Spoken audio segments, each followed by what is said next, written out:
Okay, at this point you should have watched the videos that show a little bit about how neurons work. What is a neuron? What is an axon? You should know what is a dendrite, an axon, a neuron, a synapse, and to have some understanding, not really deep down. I don't expect you to understand this is not a neuroscience class. This is just part of what will help us understand a little bit about change. So I'm going to build on those things you've just been learning about, and I want to make sense of early childhood development as it relates to longer term change, which is a major theme in this class. So when a baby is in the womb, its brain is being formed, and its brain starts to send out signals to the body to do things. For example, as the muscles in the legs and the arms are formed, and the brain starts sending out signals of movement, kind of randomly. As you know, that a baby starts just kind of randomly moving its legs and kicking and punching. It's just kind of like moving somehow, and it's not moving in a necessarily orderly fashion. It's just the brain just saying, "Go for it, do some movements." And what happens is that based on those movements, something happens.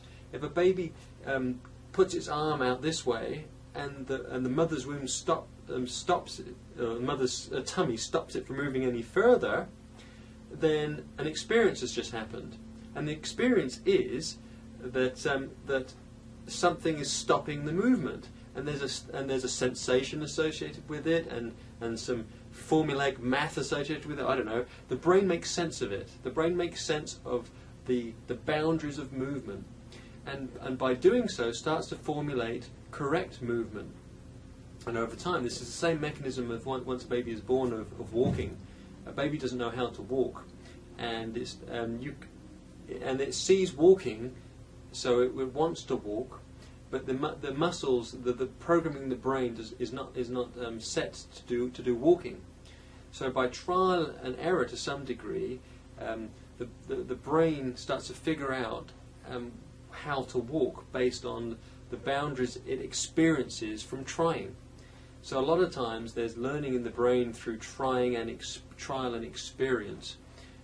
Now, in addition to physical trial and experience, there is just theoretical trial and experience. What I mean by theoretical, I just mean there's just meaning of things that is in the world around us that are not physical per se. They are meanings in more theoretical, logical terms. So, for example, what does a family mean? What's the meaning of a family? What's the meaning of a parent? What's the meaning of a home? What's the meaning of etc.? Like everything. I mean, everything around us has some kind of theoretical meaning, and a baby starts to learn, or the brain starts to make sense of the meaning based on the experiences that are coming at it through sight and sound and smell and touch and everything else. The baby's brain is starting to form connections between neurons and strengthen connections between neurons based on the experiences. So meaning in the brain is something to do with the connection between neurons and the strength of the connection between neurons. So, the amount of axons and dendrites that are connected between neurons, and the amount of myelin that forms along these connections. All these things go into what I'm calling the strength between connections. Now, here's a reality to life that they would certainly say in neuroscience. It's kind of like an old-fashioned saying, but use it or lose it is something that is actually a truism. What I mean by that is that the more you do something, or the more you experience something, the more the brain strengthens pathways and connections that are associated with that something. An example of that, as we learn, is if you learn to play a musical instrument, at the beginning it's really hard, you don't know how to do it. But as you repeat things that people show you how to do, and you keep repeating them, your brain makes sense of this, and it starts to formulate connections between pathways that give you the ability to play the musical instrument. And then over time, it comes to the point where they're so strong, you can play a musical instrument without even thinking about it. At the beginning, you have to intensely concentrate on learning something like that that's hard for you to do, you're not familiar with. But your brain, with much repetition, makes neural pathways and connections and strengthens them so that they're so strong that you can just automatically do it without thinking about it. They're just really super strong connections. If they're weak, maybe you'll have to put a lot of attention into doing something or concentrate, but if they're strong, it's almost like it becomes automated. And the same is true of emotional experiences and other meanings that you have in your brain. The more an experience is repeated, so let's take an example. Let's say, for example, in your home, you have two brothers and they fight a lot. If they only ever punch each other once in your life, your brain would not make a strong connection about brothers and fighting. However, if they fight every day, your brain will make some kind of pathways, connections, and if you observe it every day, if you're experiencing this in your home, then your brain will make stronger and stronger connections related to this topic of brothers and fighting. And by doing so, over time, basically in your brain, there's structure that's formed, these strong connections, that's what it means. That's what brothers do. That's what brothers mean. That's what brothers are about. And it just kind of somehow gets solidified in your brain by these pathways. That's got nothing to do with whether it's a good or a bad thing for brothers to fight. It's just that's what it means in your structure in your brain. So everything that you're experiencing is when you're young, before you come to the age of accountability, when you start to become more aware of your choices and learning, and even then it's by degrees, it doesn't happen all at once. But let's just check before that, because that's a long time. So in the womb, and then for the next 8 years or so, around that time, your brain is experiencing everything that's thrown at it, all the culture, all the family life, all the school, everything else. And it's forming connections in the brain related to all those experiences. It's making meaning.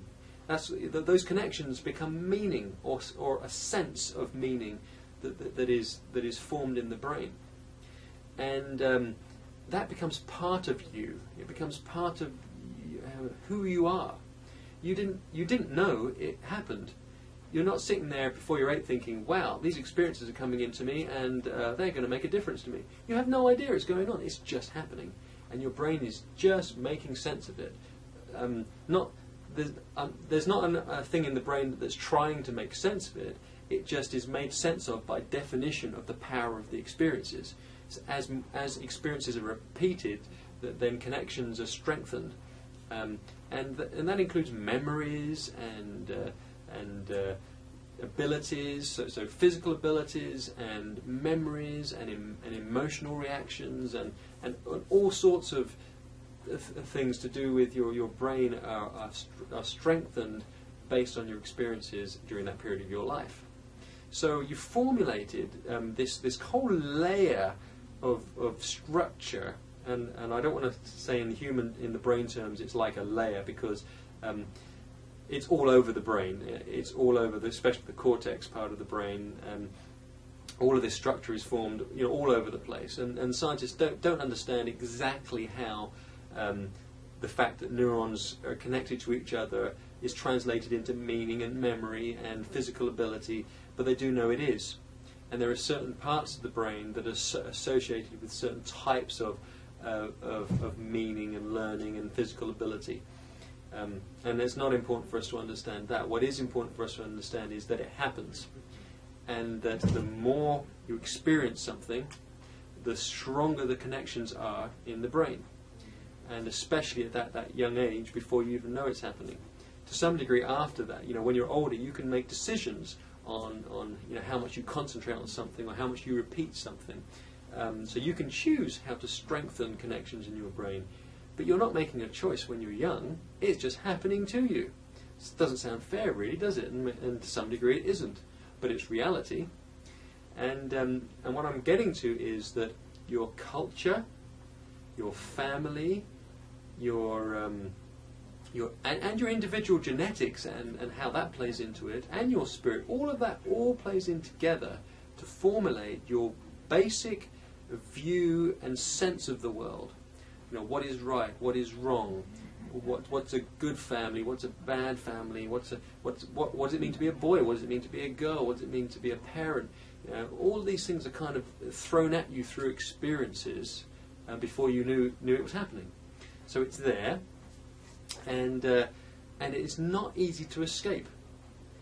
So, you know, sometimes in this class I do actually want us to challenge ourselves, and when we start thinking about certain concepts, and as I ask you to think about the constraints that you have, and if I talk, I start to ask you to critically analyze a concept or another and to decide whether it's good or bad, what I also want you to think about is, how is it that you feel about it the way you do? How is it that it was programmed into you to make sense of it the way that you do? And is it possible that you feel a certain way about it, but only because you experienced it that way? Not because it's right to feel about it that way, or divine, but that's just the way it kind of got programmed into you through your cultural, family, and everything else, community environment. And this is one of the concepts to think about as we think about change. Because that's one of the reasons why change is hard, because we are so attached to this foundational layer of structure in our brain. It's not that we're attached to it, it's just that it is. It is there. And when after this phase in life, when we start to learn more with more awareness, we get into the early teenage years, and then it gets better and better, and then we get to the point where we can analyze things. We can decide whether we like that or we don't, or whether we want to learn it or whether we don't. You may think you're thinking independently, but in reality you're trying to think independently, but you're thinking independently based on the rules and the structure and the foundation that is already there, that you don't know is there. You can't analyze it because it happened before you were aware of it happening.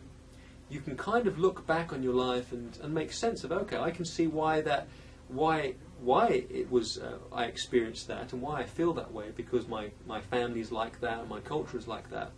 But to escape from it emotionally is quite hard, and it takes quite a strong character to kind of try and leave behind things that are rooted in us, and to try and analyze things from more of a right and wrong basis based on a more truthful platform. And the most truthful platform we have is the gospel and the principles of the gospel. And we don't understand everything about the gospel either. We don't understand all truth, but we do have some standards of truth that we can measure things by. And so I'm going to ask you in this class to step a little bit back from yourself and to analyze whether the things in you are right or wrong sometimes, and if there's something divine about them, or if there's sometimes just tradition and just culture, and they're arbitrary, and they don't have eternal value or meaning, but they have meaning just because that's the way you experience the world. And so the question we have to ask ourselves is, why can't we just change? Why can't we see what's valuable to us that's being offered, and say, you know what, I do understand that I have constraints based on my family and my culture and my upbringing and the community and all the rules that are inherent in that, but I can see the value of this new thing, this new way of living, this new structure, and it makes sense to me to move to that. And even though it might be hard for me to feel like doing that, I can see the value. That's kind of like a more neutral, critical thinking approach, is to try and remove ourselves, look at ourselves from outside, and not be restrained by this early map that was given to us just by virtue of the experiences that were around us. And that's just going to be something we think about as we think about change.